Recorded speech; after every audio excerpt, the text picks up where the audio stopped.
How are you all? We are fantastic right here at Corporate World Intelligence, and I really hope everyone else is great as well. Yeah.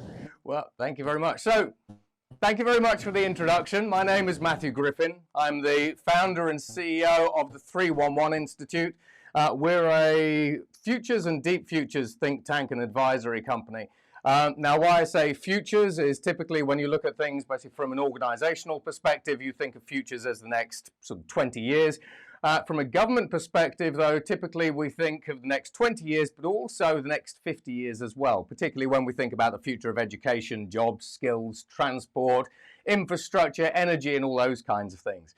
So what I'm going to do is I'm going to be taking you through the future of HR and the workforce. We're going to show you work from anywhere solutions. Basically, we're going to talk to you about T-shaped individual, basically the impact that artificial intelligence and a variety of other different technologies are actually having on the HR function and HR process, as well as talent and so on and so forth.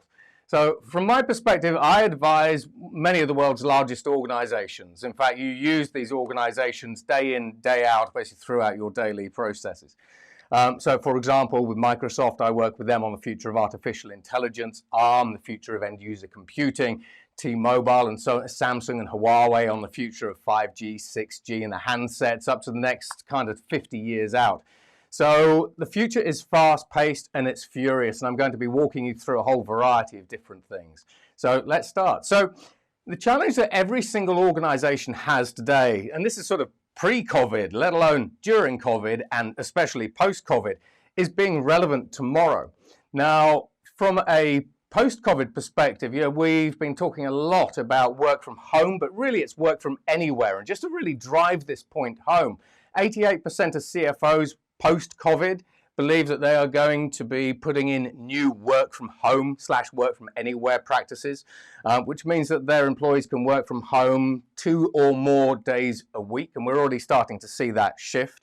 However, when we start talking about working from anywhere, typically we think about office workers, but with advances in robotics, 5G, and all those kinds of different things, through the pandemic, we've seen some crazy things, including, for example, this. So this is an example out of China, and I really sort of want to try to get this point across, that work from anywhere is no longer restricted to the office worker.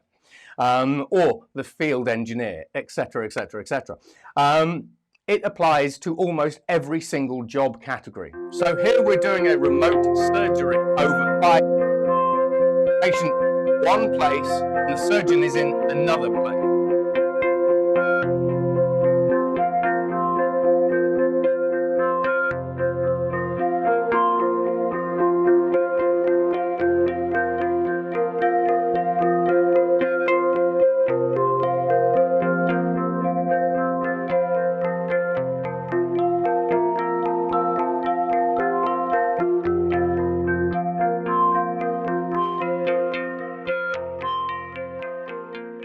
其实5G 呢，就是让我们可以做到在很多场合，比如说救灾的场合，还有一些像边防上，还有一些呢，就是说像我们将来的基层和大型医院的连接，我们完全可以做到，就是让外科医生做到一个标准化的术式，一个人可以去做几千公里，或者是那个几百公里，各种各样的这样点对点的一些连接。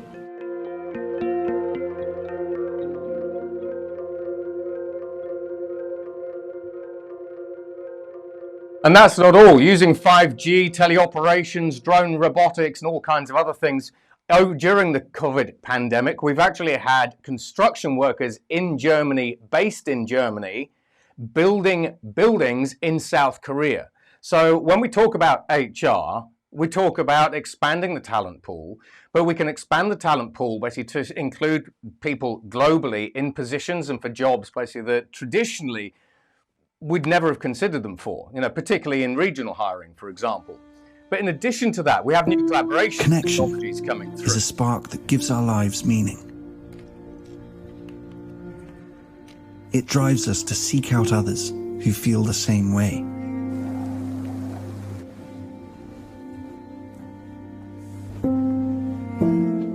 Okay, why don't you input the data and we'll take a look together. Hey, Mari, what you got for me? to find those who share our views, yet offer different perspectives. そうですね。Look over here. Challenge us with new ways of seeing, That I think we should. deepen our understanding, and enrich our lives. 最后一笔的时候，往前。 Great things happen when we commit to something bigger than ourselves. Let's take a closer look at it. Place this here. Let's see how we go from there, okay? This sense of collaboration and the feelings of connection it brings excites us. Hey, just in time. I'm gonna move it slightly, okay? It's yours, take it. We have 2 planes right now on the same trajectory. As we put people first, technology fades into the background and feels like anything but. Aisha, what do you think? I think if we had 330, maintaining 2800, we'll be clear for approach. Excellent. This changes the way we see the world, and in turn, changes the world we see. These numbers are looking great, actually. There's promise in the possibilities, and what we see and create next will stretch the imagination. Good morning, Sarah. Morning. Slowly coming towards the thumb. A world without boundaries. Good job. A lot better than yesterday. Yeah.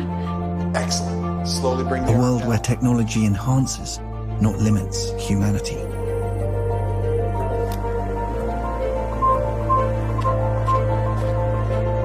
With people front, center, and in the spotlight. The future is here. And here can be anywhere. Introducing Microsoft Mesh. So we're used to being able to automate and digitize tasks and jobs so that we can do them from different places and everything else. But what happens when you digitize human presence? What happens basically if you're an Asian organization and you find the perfect hire in the US, but you still want that physical presence?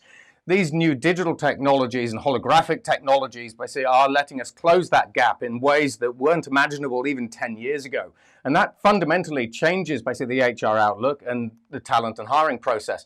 However, you know, when we start having a look at things like HoloLens, virtual reality, augmented reality technologies, you know, a lot of the problems that we still have basically are the headsets are still big and bulky. So here, basically, we actually have virtual reality glasses from Facebook. The contact lenses are from Mojo Vision. We have smart augmented reality contact lenses that are already here. So when we start talking about telepresence, teleoperations, hiring new people in new ways and everything else, the technology always gets faster, cheaper, and smaller. And this is a perfect example of that. What happens basically if you want to just slip into a collaborative telepresence meeting and you just put on a pair of glasses? Yeah, it fundamentally changes the dynamic of hiring. Now, from a CEO's perspective, CEOs basically always grapple with a variety of different issues, but some of their internal issues, you know, the top internal issues that they face are naturally attracting and retaining the right talent, developing new business models, and developing innovative cultures, and we'll discuss some of those. From an external perspective, obviously recession, competition, and disruptive technologies. And what I'm going to be showing you is a whole host of disruptive technologies. So we're going to be ticking quite a lot of these different boxes during this session. Now, when we start talking about exponential technologies, we naturally talk about the exponential future. The future is getting faster and faster and faster. It's now at the point where we can use a hyper-connected society with digital products and services, digital industries, digital companies, to disrupt global industries at extreme speeds. Now, to give you a sort of little flavor of this, Pokemon Go was downloaded 50 million times and accessed as a service and as a new thing in just a couple of weeks. Call of Duty basically was downloaded 100 million times in 2 days. And if you think about Facebook's cryptocurrency Libra could, by the central bank's own statements, so People's Bank of China, the US Fed, the Bank of England, the European Central Bank, could have changed the global financial system overnight. We already live in a time where you can disrupt global industries in a day.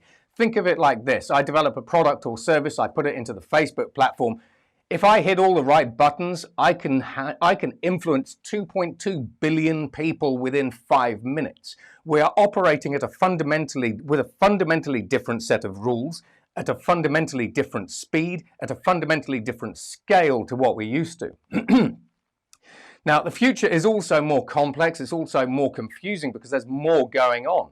I mean, if we have a look at just some of the exponential technologies that are helping us create these next generation products and services. If you take things like HoloLens, yeah, it's a combination of optics, it's a combination of augmented reality, artificial intelligence, which is a combination of compute, it's a combination of bandwidth, 5G, 4G, yeah, fiber optic networks, terabit undersea cables, all this kind of thing. All these different technologies combined together to help us create next generation products and services. I track over 450 of them. There are 180 on this exponential starburst. And every single one of these technologies can either change an entire industry or every industry. So, for example, bioreactors, which are in the advanced manufacturing sector, can end global famine. 3D printing, just one technology spot on this particular radar, disrupts the $10 trillion manufacturing industry, and so on and so forth. We are changing everything with these technologies. We are changing how we connect together, how we compute. We are changing the intelligence field. Which is increasingly pushing into cognitive hiring and all these sorts of things. We are using space-based satellite platforms as well as 5G mesh networks and everything else. We're connecting up the other 3.5 billion people on the planet. What happens when in 5 to 10 years you have access to a global talent pool that isn't 3.5 billion connected people, it's 7 to 8 billion connected people. And we go around and everything else, and you can download this from the links. But there is so much going on, it's difficult to keep on top of. And of course, when we start having a look at it from an HR perspective, the first thing that we have to try to do is find the talent.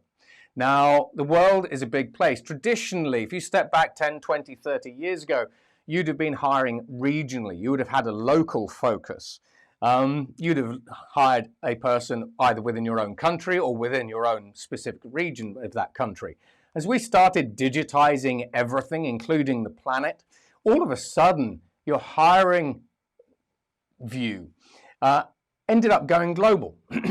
The right person who was on the other side of the world was no longer out of your reach. You could communicate with them for free, instantly, and so on and so forth, like we're doing this presentation. Now, on the one hand, that sort of gave us quite a lot of benefits, basically, from a hiring perspective.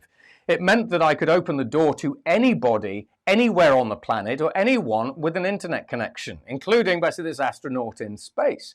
If he has an internet connection, he can go onto your job board. You can interview him while he's on the moon. And weirdly enough, Nokia and Vodafone are actually building a 4G mobile network on the moon. So if you want to hire a future astronaut who's based on a space station or based at a lunar village, you can actually do that.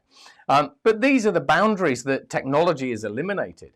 However, as we start opening the world up to all of these new people and these new things, from an HR perspective, all of a sudden, this is a familiar sight. How many of you keep getting these types of resumes? Firstly, why are resumes even still a thing? That's it. They should have gone out with the dinosaurs. But everyone can get access to you. So all of a sudden, this is the HR office. Some of my best friends work in HR. And every weekend, they are going through stacks of CVs and everything else. And from an HR perspective, we thought there's got to be a better way than spending my weekend going through thousands of different CVs, looking for a candidate that at least I'm partially interested in. So we had some clever people, some data scientists kind of got together and thought, hey, well, why don't we automate this process? Why don't we digitize all these CVs? Why don't we just crunch them up into a big data format and analyze them? And then what we'll do is we'll take 1,000 CVs and we'll provide you with the 3 or the 4 that we think that you should be interested in based on keywords. And from an end user's perspective, people who are coming to your organization because they want a job, this is a horrible process. In the past, in my past careers, I've spent so much time, especially, let's face it, sort of during COVID with everybody else, throwing hundreds of CVs into kind of this black hole And it's soul destroying. This system is literally soul destroying. However, from an HR perspective, it does help you filter through a lot of the junk and at least kind of get closer basically to the rough diamonds basically that you're interested in. However, when we start having a look at the future of hiring, privacy is increasingly being eroded around the world. Privacy basically is a myth. Both online privacy and offline privacy are increasingly a myth. And all of a sudden, the HR department started using new software tools. So we had a human that was augmented by different big data technologies like artificial intelligence and machine learning. But all of a sudden, platforms like HireVue will now start taking huge amounts of otherwise private data, crunching it all together and doing some even more advanced things. And I'll take you through those. So for example, we're already aware of cookies. When you go online, you leave a cookie crumb trail. Now, if I have a HR software platform, I can ingest from Facebook, for example, all of your browsing history and likes and everything else. I can start really being granular with my hiring. I want to hire people with this particular background, this particular type of education, with this particular type of friend set, and so on and so on and so forth. So as we start relying more and more on artificial intelligence to do a lot of the HR heavy lifting for us, we are starting to feed lots of more information into these systems. We're feeding information into these systems about your friends because you are your friends. If your friends like pizza, you probably like pizza too, and I want to hire pizza lovers. In addition to that, though, it's all about you. We can analyze you basically at such a granular detail now using these surveillance-like technologies that from an HR perspective, the question is, how granular do you want to be? So when we look at CCTV, increasingly I can pull in CCTV feeds, and if you want people who always go to a Starbucks, I can pull that in for you. In addition to that, your smartphone. So our smartphones basically are spies in our pockets. So if I'm going to be pulling information in, these things in my pocket, basically they are tricorders. Facebook and companies like that are recording how you hold these, how often you use them, the type of words that you put into WhatsApp and all that kind of stuff. Because those tell people how happy you are, how depressed or upset you are. Using the microphone on these systems, you can tell whether I have dementia, PTSD, whether I have the onset of Alzheimer's. Just from taking a snapshot of my face or using a webcam like this, you can tell whether I have an inherited genetic condition. You can tell whether I have pancreatic cancer. You can tell from the microfacial movements in my face whether or not I'm responding well to your questions. You can tell whether I'm lying from the irises in my eyes with a 99% accuracy, which is better than a polygraph. You can tell from my body language using these systems whether I'm fidgety during interviews and all that kind of stuff. These are increasingly powerful as a tool to help you understand the physical health and the mental well-being of the people that you are hiring or interviewing, as well as all their geolocation data and all this other stuff, the online habits, offline habits, so on and so forth. Using systems like Alexa, for example, you can tell the type of house that people live in. You can tell how often they put the dishwasher on, whether they live in a clean house. You can tell what they order. You can tell from their voices with Alexa whether they are getting ill. So if I'm hiring someone, I can already determine their propensity for illness. Do I put that into my granular hiring sort of selection and criteria process? In addition to that, I can tell what they're eating from their smartwatches, because we have near-infrared sensors coming in smartwatches that let us actually analyze people from a biochemical and a biomechanical perspective. So do you want people who are active and fit, who get out and about a lot? We can pull that data in from Apple Health, throw it into an HR software solution, and you can hire people who are marathon runners, Strava, whatever it happens to be. You can pull all this different data in, again, to be really granular. You can even tell what size of house I live in from my Roomba. My Roomba collects lots and lots of different data about my house, the size of the rooms, where I live, and all that kind of stuff. That's a data source. I can pull that in. If I want to only hire people who live in apartments or big houses or houses that look like this, I can do that. I can pull in data basically from Wi-Fi. With a artificial intelligence firmware update, I can turn this into a sonar device that tells me where people are in their house, how well they are, their gait, how active they are, their moods with a 96% accuracy and all kinds of things. It's a data feed, basically for the software platforms that you use. And then Royal Bank of Scotland recently used these because I showed you a pair of glasses at the start. We can also pack brain-machine interfaces into these glasses. So in the UK, about a year and a half ago, the Royal Bank of Scotland at their graduate recruitment fairs put a skull cap on the candidates that they were interviewing, recorded their brainwaves, put their brainwaves through an artificial intelligence, and if someone was coming to be an equity trader, then these things could do a highly accurate personality profiling sort of exercise, and could say, actually, this person isn't suited for that particular position. They're more suited for, back office work or to be a data scientist or whatever it happens to be. So we are already using advanced and increasingly advanced technologies to really try to literally get under the skin of our candidates in ways that were never, ever possible before.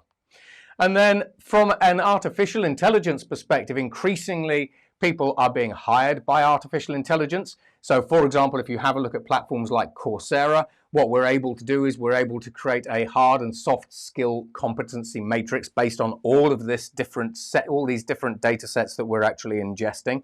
And we can figure out why your top performers are so good. And if we can figure out why your top performers are so good, we can kind of categorize them. And then we can throw that into an artificial intelligence and say, I want people who have the hard and soft skills that look like this guy's. Go and find me matches. And then once they've found the matches, you do your Zoom interviews and all these kinds of things. And again, using all those privacy busting technologies, when we're doing an interview like this, you can be interviewing the lady on this particular screen, asking her questions. You have a little display on the side of your laptop. And if you ask her a question, can I trust you? Then the AI will simply say, well, her irises widened, so she's actually lying with a 99% accuracy. Her microfacial movements looked a bit off. Her body language did this. We think she's lying. So you might just want to actually dig into that question in a new way. Just dive into that. Ask her a couple of associated questions to find out whether or not she is trustworthy or whether she's just fidgety and untrustworthy. In addition to that, when we have a look at artificial intelligence in the workplace, increasingly we have artificial intelligences within organizations like Amazon and Uber that are managing employees now at scale. So Uber recently got taken to court because in their case, the artificial intelligence system that is actually managing a lot of the Uber drivers is also, like some of the people at Amazon, firing them. So artificial intelligence, the concept of the algorithmic society being found by algorithm, being hired by algorithm, being managed and fired by algorithm, this is already a thing. And then when we start moving down the rabbit hole even more, made by algorithm. So I'd like you to meet Daniel. He's a little bit shy.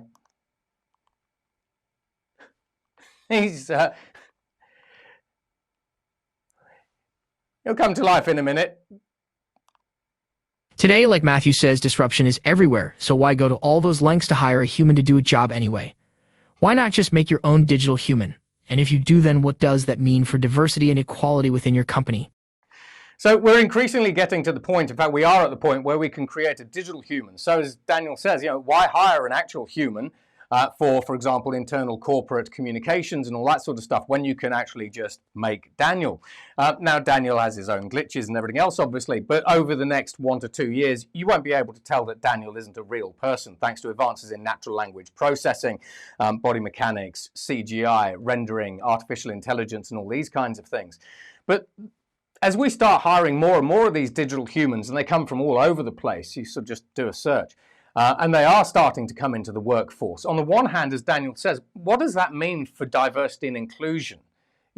Do I hire a black actor, for example, basically to do my internal corporate communications, or do I make one?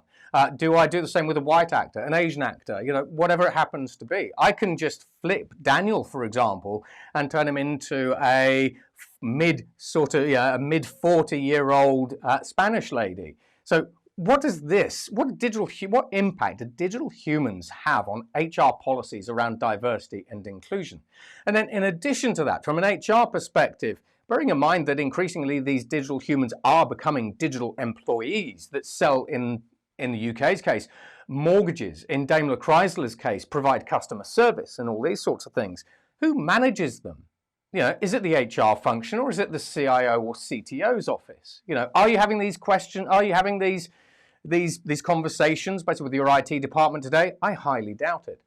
But in addition to that, you can just hire an entire digital human workforce, particularly in sales. So meet Roman and Sam.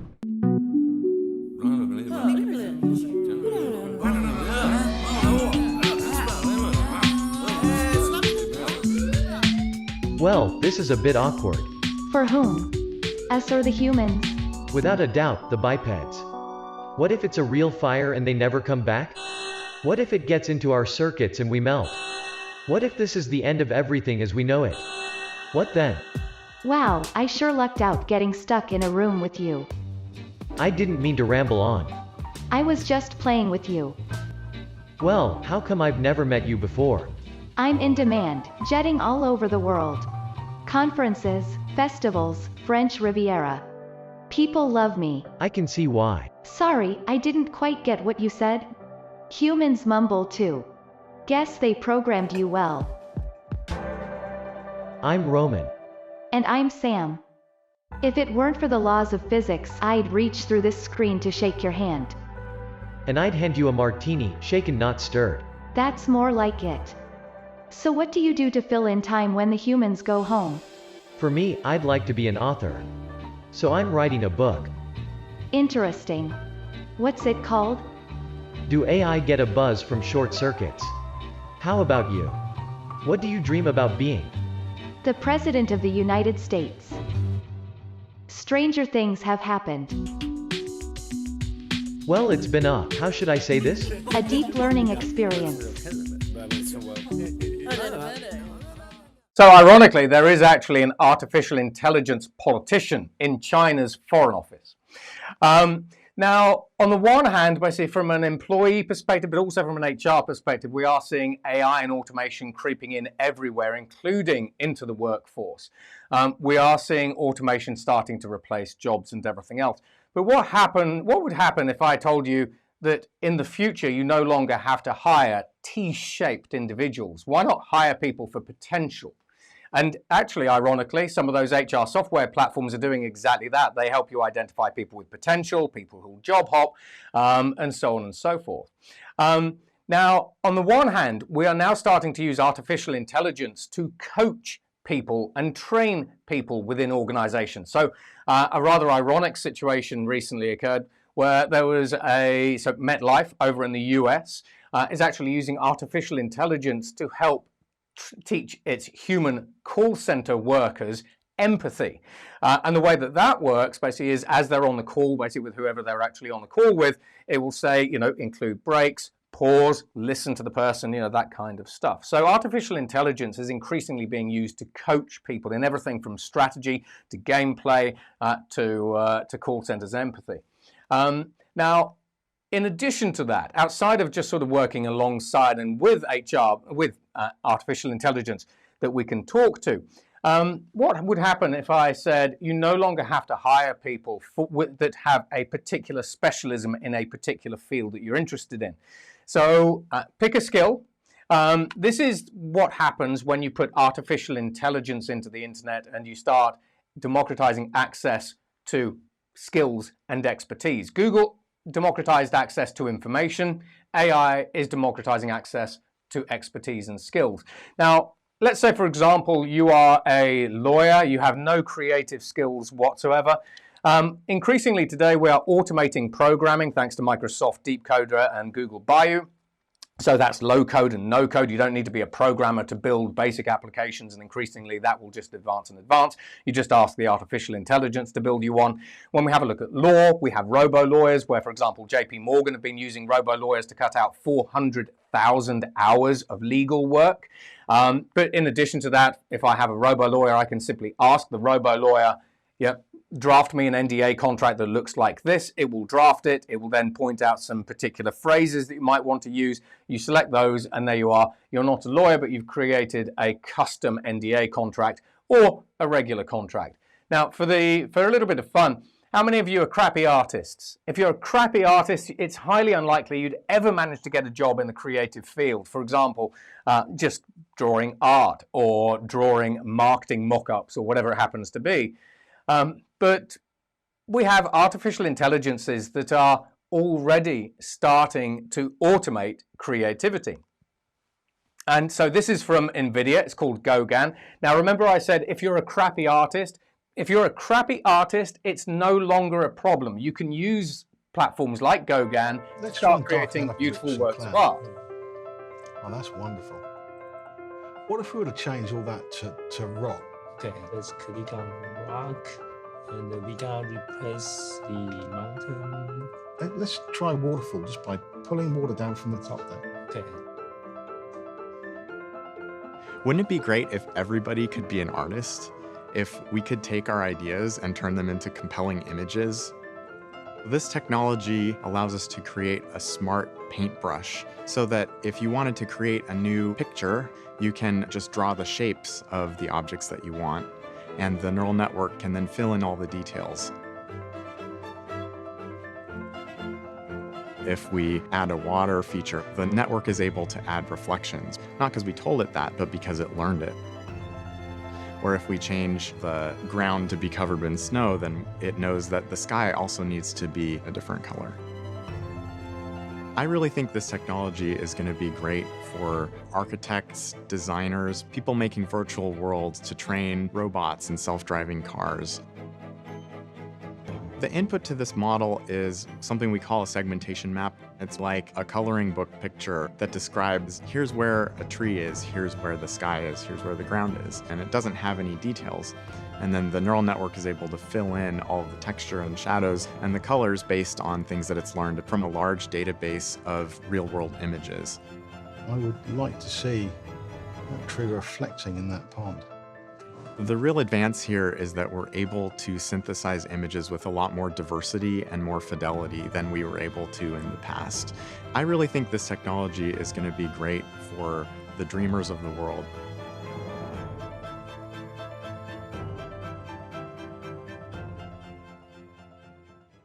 So what happens to your HR and recruitment practices and policies when you no longer have to be as strenuous in your pursuit of T-shaped individuals? We are already using technologies in new and amazing ways, not just to change basically humanity and the human condition. We are using it to make the planet even smaller than it already was, but we're also using it to reinvent HR. We're also using it to reinvent the future of work and the workforce. But most importantly, we are also using these very same technologies to unleash human potential in ways that were never imaginable before. So thank you very much for listening. My name's Matthew Griffin, and it's been a pleasure talking with you. Take care. Bye-bye.